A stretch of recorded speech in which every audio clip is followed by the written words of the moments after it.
twice over. Job well done, Jimmy. Well done to you and all your team for putting it on, and hopefully be back again next year. Hope so, Keith. Yeah, thank you. Jenna's after it.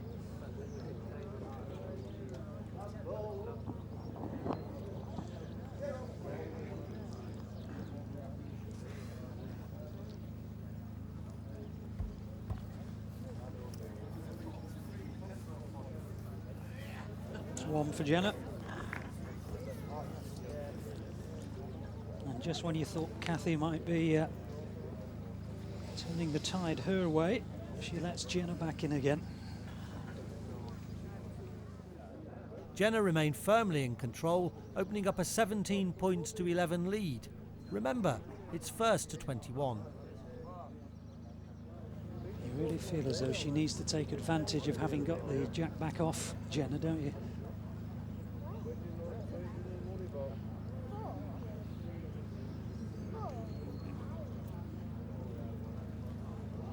Jenna was just in a sort of groove and just steadily picking off the bowls she needed. 21 was looming closer. Yeah, this is a good tactical ploy by Kathy. She had to lengthen it. She had to make sure that she tried to break up Jenna's length, but she's gone quite wayward with that bowl.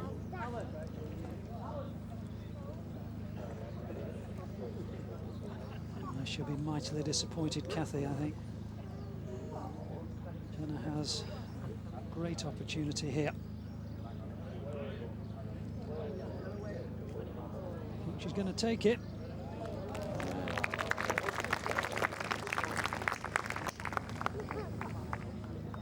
Jenna is up to 18 and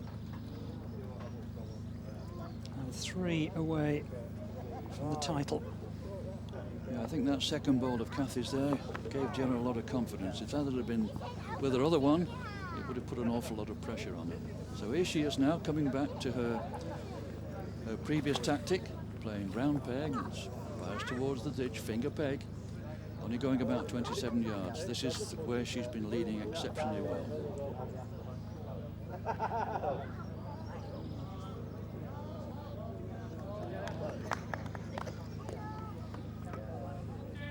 When you're 18-11 up, you're on your favourite length, and you lead within that kind of distance, you begin to sense the title.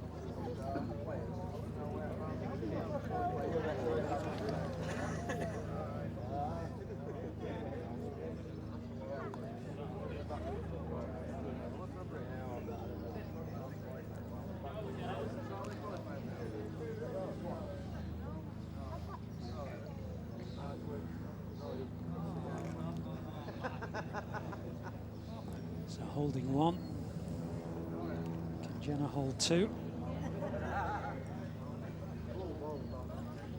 Only one. Now she might fancy having a bang at this. She's looking at it very carefully. It's only one, so her own bowl isn't in the way. Here she comes. I don't think she's connected with one so far. She hasn't connected with one here either.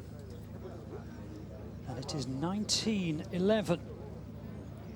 Jenna Goth could be within an end of the title.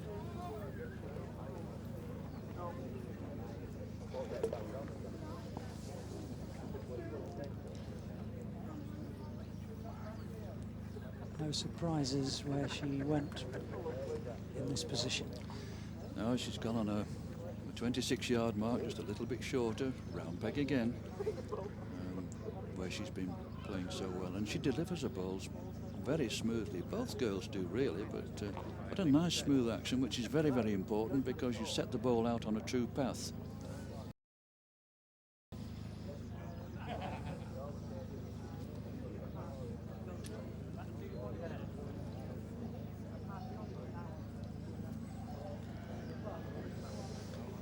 That will give Jenna an awful lot of confidence to see that one go astray. Yeah, I think Kathy's just lost a bit of heart at the moment. Absolute last chance saloon now.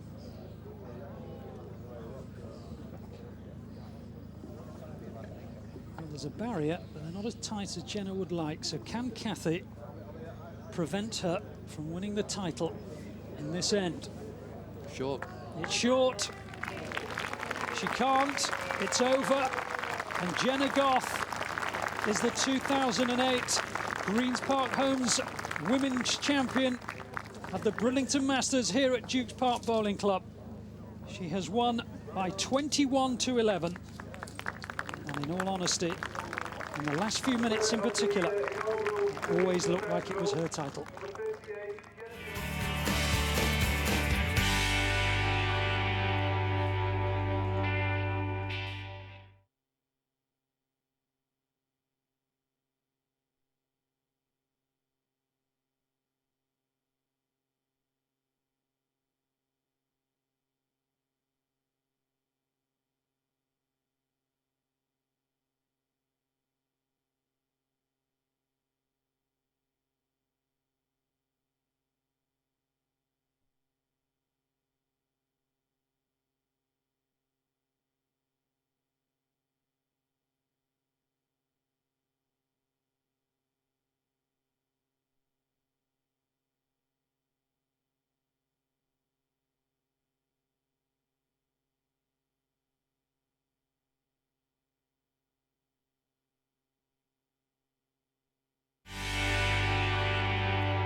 Well, welcome back to the Greens Park Homes Bridlington Masters 2008 from Dukes Park Bowling Club. So we have our women's champion, and now it's on to the men's event.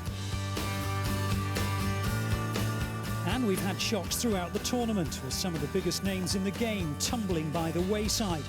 Former Waterloo champion Tommy Johnston and Kathy's husband Graham Wilson knocked out early in the competition. The two-time All-England champion ousted in round 2.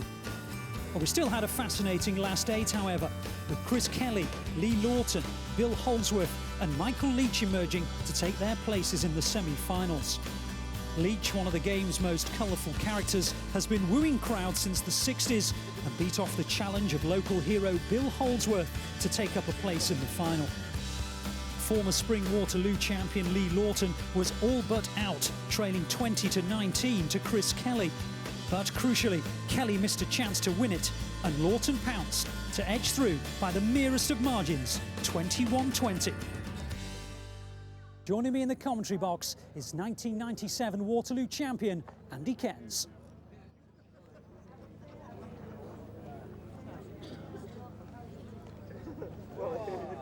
So Lee Lawton from Failsworth in the blue against Michael Leach in red. Hoversall, about to get the 2008 Greens Park Homes Bridlington Masters underway. And immediately we notice that Lee is donned in blue, the colour of his favourite team, Manchester City, and indeed when the suggestion that he was going to be wearing red was mentioned, well, let's put it this way, he almost refused to play.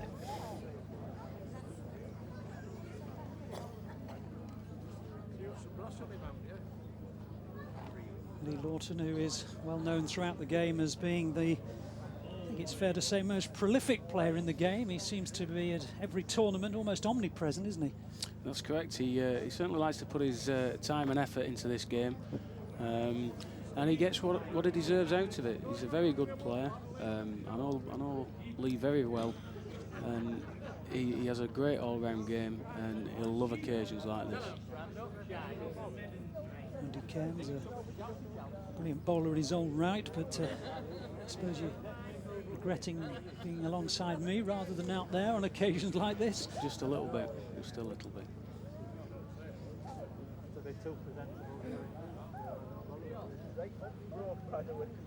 First blood goes the way of Lee Lawton. Just the one.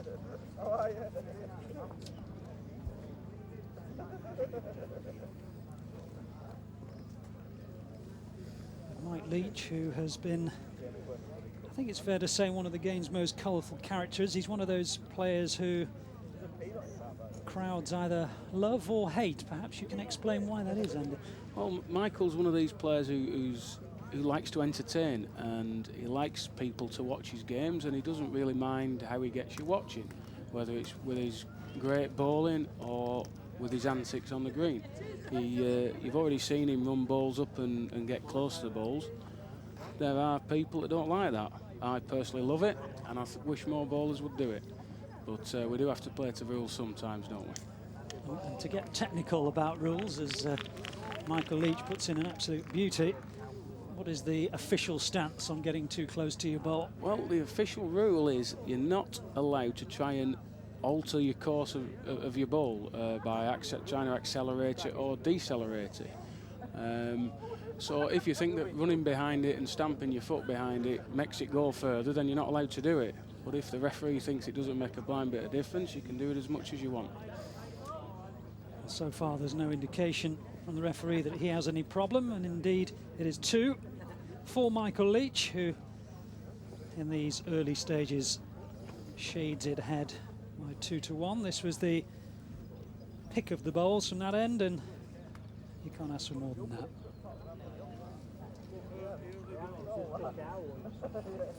I'm surprised that Michael's actually come as far as this.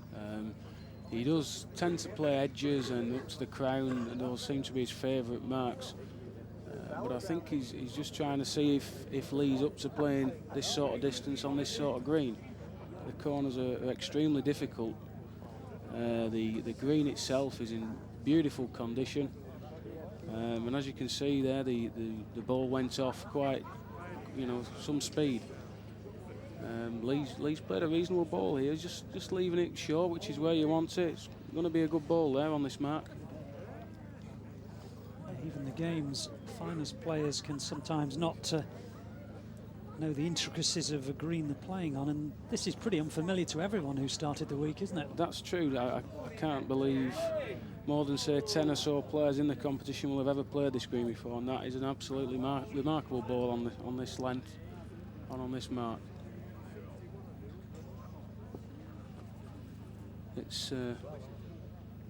He likes it, does Lee? It looks a reasonable pace as well.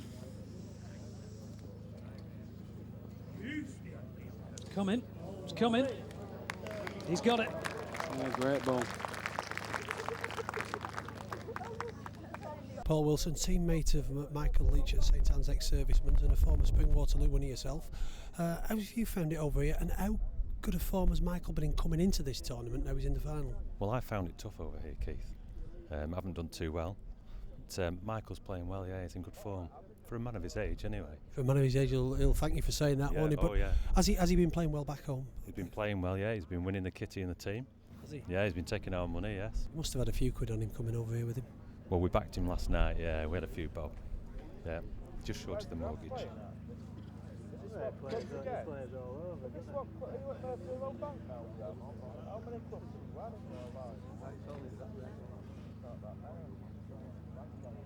Do you leave through choice? Do you leave these clubs through choice? What has added slightly to the problems the players have is that they are playing with new Taylor balls, the coloured red and blue, specifically for this event. And it's just, I think it will depend which player gets used to them the quicker. There's nothing wrong with the balls, it's just they'll be slightly different to the ones that they normally use.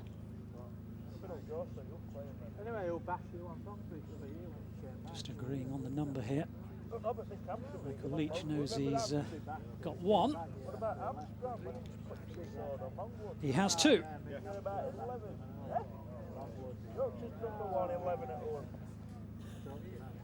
Lee normally uses yellow Taylor balls. He's had for a long time, certainly as long as I've known him. And Mike, he also plays with Taylor balls, and again they're quite an old battered pair, so it might actually be better off playing with these today. What do you think, with his love of Manchester City, he might have adopted a blue set a long time ago, wouldn't he? Well, I do know that he did have a pair at one point, but I don't think he enjoyed them too much.